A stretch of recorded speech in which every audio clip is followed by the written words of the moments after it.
Hello नमस्कार दोस्तों, welcome back to my YouTube channel Rekha classes. तो दोस्तों, आज मैं आप लोगों के लिए इम्पॉर्टेंट क्वेश्चंस यहाँ पे डिस्कस करने जा रही हूँ। सारे के सारे क्वेश्चंस जो है आप लोगों के लिए बहुत जो है वो इम्पॉर्टेंट रहने वाले हैं। और ये सारे के सारे क्वेश्चंस जो है JBT commission, TGT arts, TGT medical, TGT non medical, सभी के लिए ये सारे के सारे क्वेश्चंस जो है वो इम्पॉर्टेंट रहने वाले हैं। तो चलिए स्टार्ट करते हैं हम आज के क्लास को।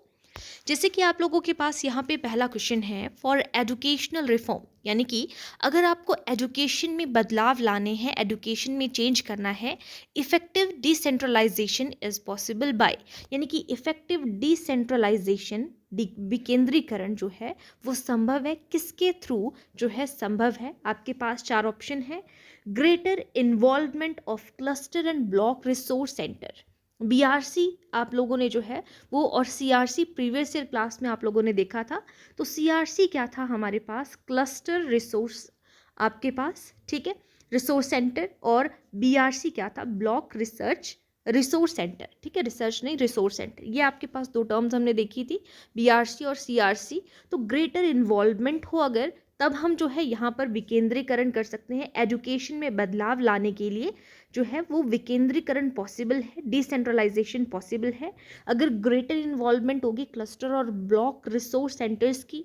Availability of local resource person, अगर जो लोकल जो संसाधन जो व्यक्ति हैं अगर उनकी अवेलेबिलिटी होगी। Resource and reference material for the use of teacher, अगर रिसोर्स और रेफरेंस मटेरियल अगर जो है टीचर्स के यूज़ के लिए अवेलेबल हो, ठीक है। तो हमारे पास यहाँ पे ये तीन ऑप्शंस हैं। फर्स्ट ऑप्शन है A and B and C, A and C और ए बी सी। तो करेक्ट आंसर हो जाएगा हमारे पास ए बी सी। तीनों की तीनों चीज़ें यहाँ पे जो है वो बनेंगी। तो अगर एजुकेशन में चेंज लाना है तो क्लस्टर और ब्लॉक रिसोर्स सेंटर्स की जो है वो अवेलेबिलिटी होनी चाहिए, इन्वॉल्वमेंट होनी चाहिए। लोकल रिसोर्स जो पर्सन है उनकी भी अवेलेबिलिटी होनी चाहिए। Resource and reference material for the use of teachers, ये भी जो है वो यहाँ पे होने चाहिए, ठीक है। तो A B C correct answer हो जाएगा। अब चलते हैं सेकंड क्वेश्चन की तरफ। तो सेकंड क्वेश्चन है आपके पास, यहाँ पे सेकंड क्वेश्चन में बताया गया है, dash includes data concerning the family background and educational development. कौन सी चीज़ में इंक्लूड होता है data concerning the family background, यानी कि डाटा है किससे रिलेटेड, कंसर्निंग द जो आपकी फैमिली का बैकग्राउंड है सारे का सारा, एजुकेशनल डेवलपमेंट है, आपकी शैक्षिक विकास है, तो वो सारे का सारा किस में है, कौन सा ऐसा किस में जो है ये सारे का सारा डाटा जो है वो इंक्लूड होता है, केस स्टडी में, या जो उसका जनरल बिहेवियर है उसमें, जेनेटिक अप्रोच और एडिक्वेसी। तो करेक्ट आंसर हो जाएगा जो आपकी जिसमें एक टाइप की जो है वो एक टाइप का अध्ययन है, एक टाइप का जो है वो वहाँ पे आपके डाटा को जो है वो आपके फैमिली के बैकग्राउंड को, कि आपके फैमिली का क्या बैकग्राउंड है, पृष्ठभूमि क्या है, आपके एजुकेशन में आपने क्या किया है, एजुकेशन में आपने कितनी डेवलपमेंट की है।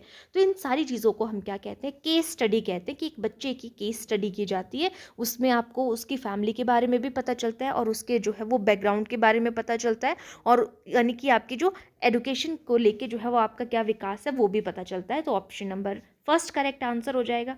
नेक्स्ट क्वेश्चन, एजुकेशनल साइकोलॉजी यानी कि शैक्षिक मनोविज्ञान इज कंसर्न्ड विद, ये किस चीज़ से संबंधित है, किस चीज़ से कंसर्न्ड है, लर्नर से यानी कि शिक्षार्थी से, द लर्निंग प्रोसेस से यानी कि अधिगम की प्रक्रिया से, लर्निंग सिचुएशन अधिगम की परिस्थिति से। तो एजुकेशनल साइकोलॉजी में ये सारे के सारी चीज़ें जो है वो इम्पॉर्टेंट है। और लास्ट ऑप्शन है ऑल ऑफ दीज। तो करेक्ट आंसर हो जाएगा एजुकेशनल साइकोलॉजी में लर्नर, लर्निंग प्रोसेस और लर्निंग सिचुएशन, यानी कि शिक्षार्थी और जो यहाँ पे शिक्षण की प्रक्रिया है और शिक्षण की परिस्थितियाँ हैं, तीनों की तीनों जो हैं वो शामिल हैं, ठीक है। अब है हमारे पास नेक्स्ट क्वेश्चन, एजुकेशनल साइकोलॉजी जो है यानी कि शिक्षा मनोविज्ञान is a branch of psychology, ये जो है वो मनोविज्ञान की एक ब्रांच है। साइकोलॉजी इज अ साइंस, यानी कि जो मनोविज्ञान है वो साइंस है। Who is the father of experimental psychology. तो देखो, अगर इस क्वेश्चन को इतना सा पूछा जाता तो हम यहाँ पे डायरेक्ट जो है वो आंसर कर सकते थे, है ना। लेकिन यहाँ पे इसको किस तरीके से बोला है कि जो आपकी शिक्षा मनोविज्ञान है वो मनोविज्ञान की एक शाखा है, और जो मनोविज्ञान है वो क्या है, एक टाइप का साइंस है। ठीक है, तो यहाँ पे आपसे पूछा है कि एक्सपेरिमेंटल साइकोलॉजी के फादर कौन है। आपके पास ऑप्शन है बोरिंग, हल, वुंट या टॉलमैन। तो करेक्ट आंसर हो जाएगा वुंट, यानी कि जिनका पूरा नाम क्या है, विलियम वुंट जो है इनका पूरा नाम है विलियम वुंट। और ये जो विलियम वुंट है, हमने क्या कहा, फादर ऑफ एक्सपेरिमेंटल साइकोलॉजी कहा।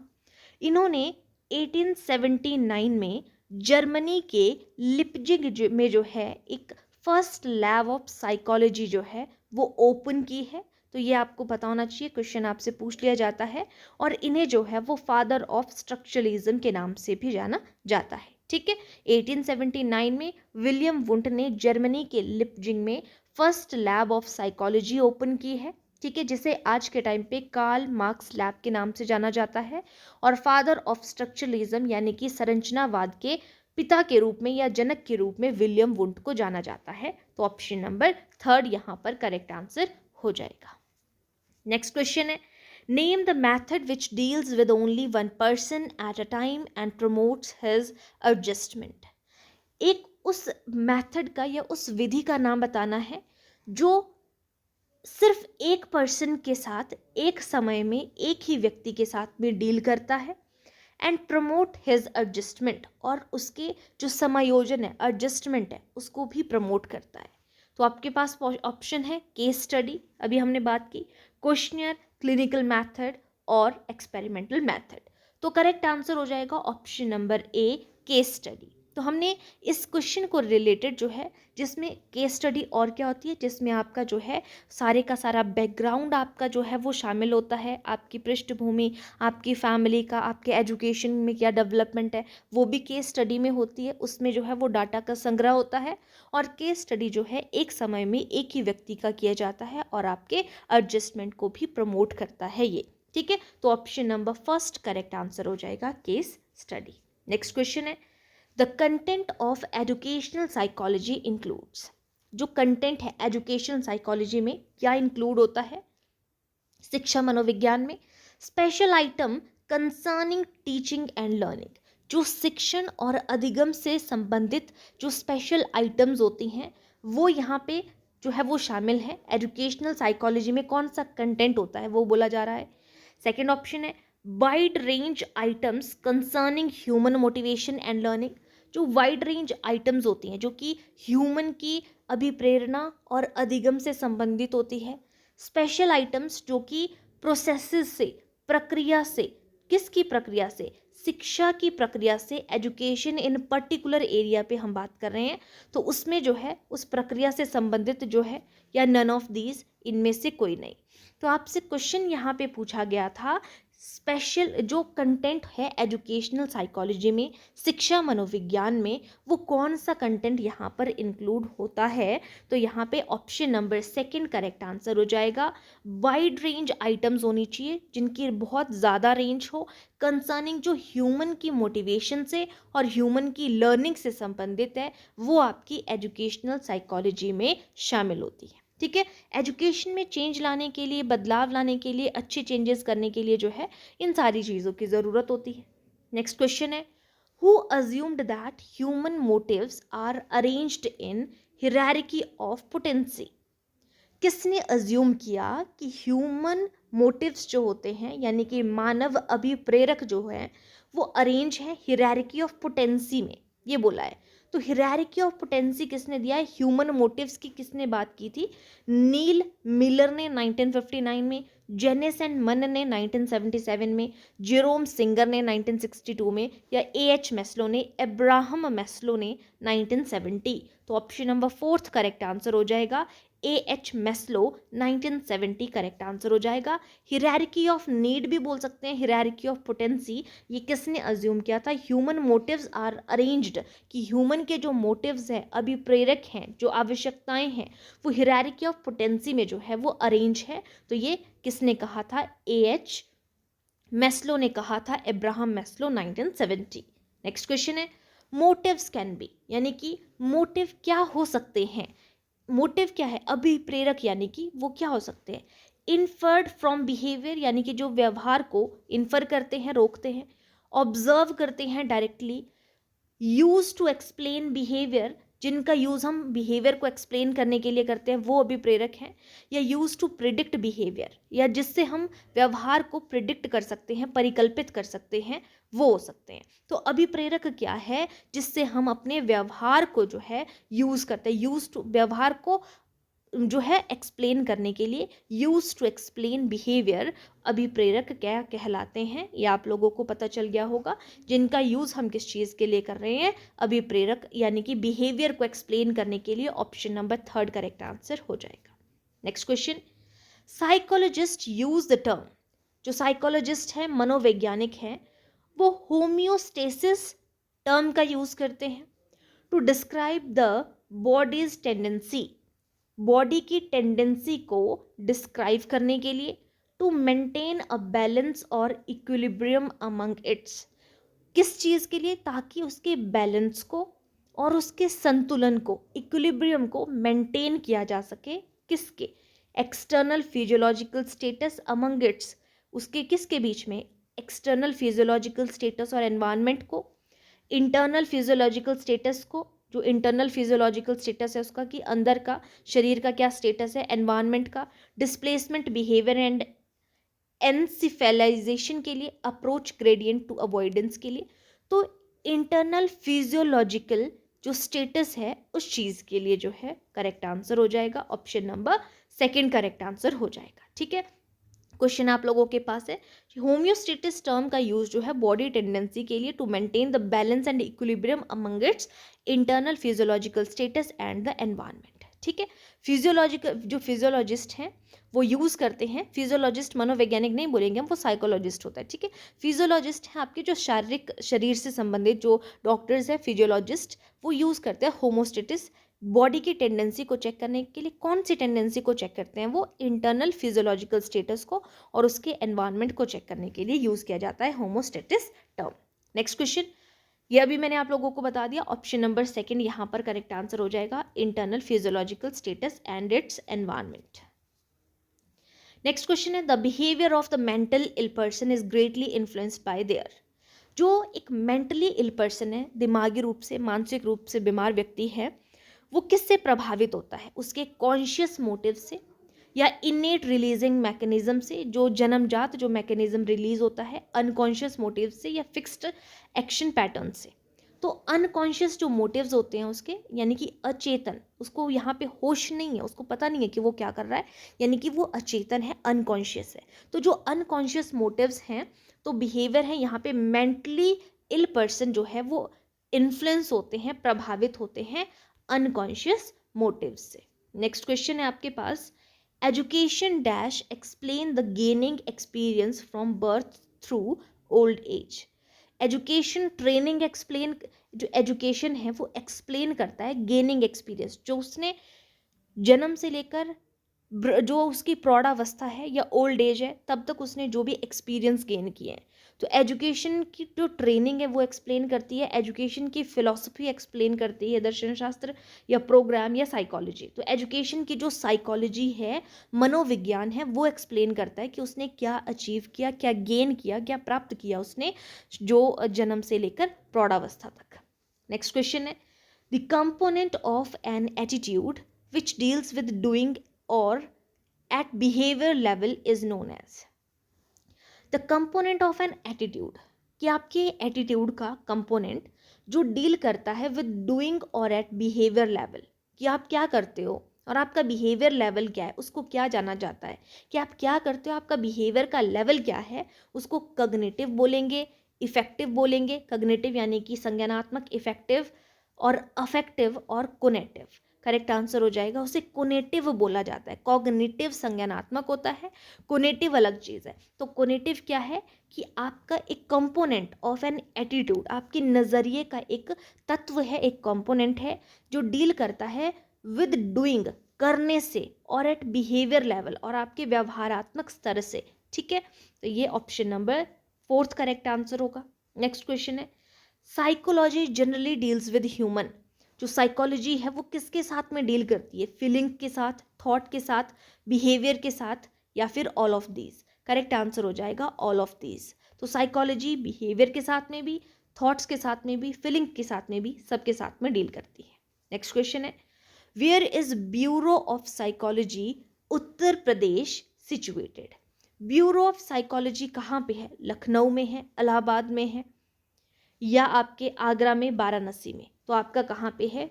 उत्तर प्रदेश, इलाहाबाद में। ठीक है, तो उत्तर प्रदेश सिचुएटेड है, इलाहाबाद, तो ब्यूरो ऑफ साइकोलॉजी बोला जा रहा है उत्तर प्रदेश सिचुएटेड, इलाहाबाद।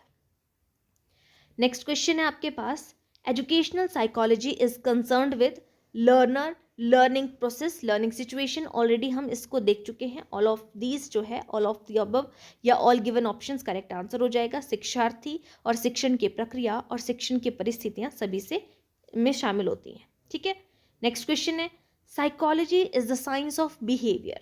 जो साइकोलॉजी है, मनोविज्ञान है, वो व्यवहार का विज्ञान है, and its intimately related to education. और ये जो है वो इंटीमेटली रिलेट करता है शिक्षा से, because it brings changes in the dash of child. Because ये चेंज करता है बच्चे के अंदर, किस में? कॉन्शियसनेस में, चेतना में, या सोल में, माइंड में, बिहेवियर में। तो ये किस में करेगा? बिहेवियर में, यानी कि व्यवहार में। ऑप्शन नंबर 4 करेक्ट आंसर हो जाएगा। ये व्यवहार में परिवर्तन करता है। नेक्स्ट क्वेश्चन है, psychology has made education. Psychology जो है वो बनाती है एजुकेशन को क्या? Curriculum centred, teacher centred, child centred, या सब्जेक्ट सेंटर्ड? तो क्या बनाती है साइकोलॉजी? चाइल्ड सेंटर्ड बनाती है, बाल केंद्रित बनाती है। ऑप्शन नंबर 3 करेक्ट आंसर होगा। Utility of educational psychology for teacher is. Educational psychology यानी कि शिक्षा मनोविज्ञान की क्या उपयोगिता है टीचर के लिए, अध्यापक के लिए? फर्स्ट ऑप्शन है टू नो अबाउट नॉलेज, ज्ञान को जानने के लिए और प्रिपेयर करने के लिए। To know about needs of children, बच्चे की नीड्स को जानने के लिए। ए और बी दोनों करेक्ट है या दोनों फॉल्स है? बिल्कुल सही है। ऑप्शन नंबर 3 करेक्ट आंसर हो जाएगा यहाँ पे। ए और बी दोनों ही सही हैं। नेक्स्ट क्वेश्चन है, the techniques by which we can study an individual's personality by observing his her style of life, behavior, manner, thoughts and feelings is called। एक टेक्निक, एक तकनीक जिसके थ्रू हम स्टडी कर सकते हैं इंडिविजुअल, कोई भी एक व्यक्ति है, उसकी पर्सनैलिटी, उसके व्यक्तित्व को, बाय ऑब्जर्विंग, उसको, उसके ज़िंदगी के तरीकों को, उसके जो लाइफ स्टाइल है, स्टाइल ऑफ लाइफ है, उसके व्यवहार को देखकर, ऑब्जर्व करके, उसके तरीके को देखकर, उसके जो थॉट्स है और उसकी जो फीलिंग्स है, उसको क्या कहा जाता है? Inventory, case study, rating scale, या फिर प्रोजेक्टिव कहा जाता है। तो इसे केस हिस्ट्री कहा जाता है। ठीक है, तो यहाँ पे ऑप्शन नंबर 2 करेक्ट आंसर हो जाएगा। केस हिस्ट्री कहा जाता है, जिसमें बच्चे को जो है वो आकलन किया जाता है बच्चे का। ठीक है, तो यहाँ पे एक टाइप की टेक्निक है आपके पास यहाँ पर, जो आपकी केस स्टडी है, जिसमें हम स्टडी कर सकते हैं इंडिविजुअल की पर्सनैलिटी को, उसको ऑब्जर्व करके, उसके लाइफ को, उसके बिहेवियर को, उसके मैनर्स को, थॉट्स को, फीलिंग्स को देखकर। नेक्स्ट क्वेश्चन है आपके पास, एजुकेशनल इम्प्लीकेशन।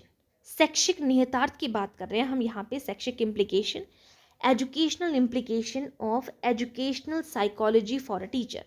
यानी कि एजुकेशन का, शिक्षा का निहितार्थ क्या है, शिक्षा मनोविज्ञान फॉर अ टीचर के लिए, शिक्षा मनोविज्ञान का क्या शैक्षिक निहितार्थ निकल कर आता है? क्या यहाँ पे रिजल्ट निकल कर आता है लास्ट में? अंडरस्टैंडिंग द चाइल्ड, मतलब एजुकेशनल इम्प्लीकेशन, एजुकेशनल साइकोलॉजी से क्या होता है? टीचर के लिए बात कर रहे हैं कि वो चिल्ड्रन को, यानी कि स्टूडेंट को समझता है, समझ रहा है। Apply the rules of science in class, कि वो साइंस के रूल्स को अप्लाई करता है क्लास में। Solve the school problems effectively, जो स्कूल की समस्याएं हैं उनको इफेक्टिवली जो है वो सॉल्व करता है। Correct his own misconception about the universe, उसकी जो मिसकंसेप्शन है यूनिवर्स को लेकर, जो संसार को लेकर, उनको वो करेक्ट करता है। तो करेक्ट आंसर क्या हो जाएगा? इससे अंडरस्टैंडिंग बनती है। ठीक है, तो एजुकेशनल इम्प्लीकेशन क्या है educational psychology for a teacher के लिए, कि इससे वो जो है वो बच्चे को समझता है, स्टूडेंट को, छात्र को समझता है। Option number A correct answer हो जाएगा। तो ये थे हमारे आज के क्वेश्चन। आई होप आप लोगों को सारी की सारी चीज़ें समझ में आई होंगी। इम्पॉर्टेंट क्वेश्चंस हैं, और जो आप लोगों की प्रीवियस वीडियोज़ हैं, जिन्होंने उनको नहीं देखा है, उनको देखिएगा। आप लोगों को वहाँ से बहुत सी चीज़ें क्लियर होंगी, अंडरस्टैंडिंग बनेगी आपके एग्ज़ाम को लेके, ठीक है। इंपॉर्टेंट क्वेश्चंस आज भी मैंने आप लोगों को करवाया, तो वीडियो को लास्ट तक ज़रूर देखिएगा। इसमें आप लोगों का ही बेनिफिट है, बहुत कम टाइम आप लोगों के पेपर के लिए बच गया है। तो जो भी टीजीटी जेबीटी वाले स्टूडेंट्स हैं, वो अच्छे से इन सारे क्वेश्चंस को देख के जाइएगा, ठीक है। तो आज के लिए इतना ही। अगर आप लोगों को वीडियो पसंद आती है तो प्लीज़ वीडियो को लाइक और चैनल को सब्सक्राइब करना मत भूलिएगा। तो इसी तरीके से आप लोगों के लिए नेक्स्ट जो है वो वीडियो मैं लेकर आऊँगी। आज के लिए इतने, थैंक यू।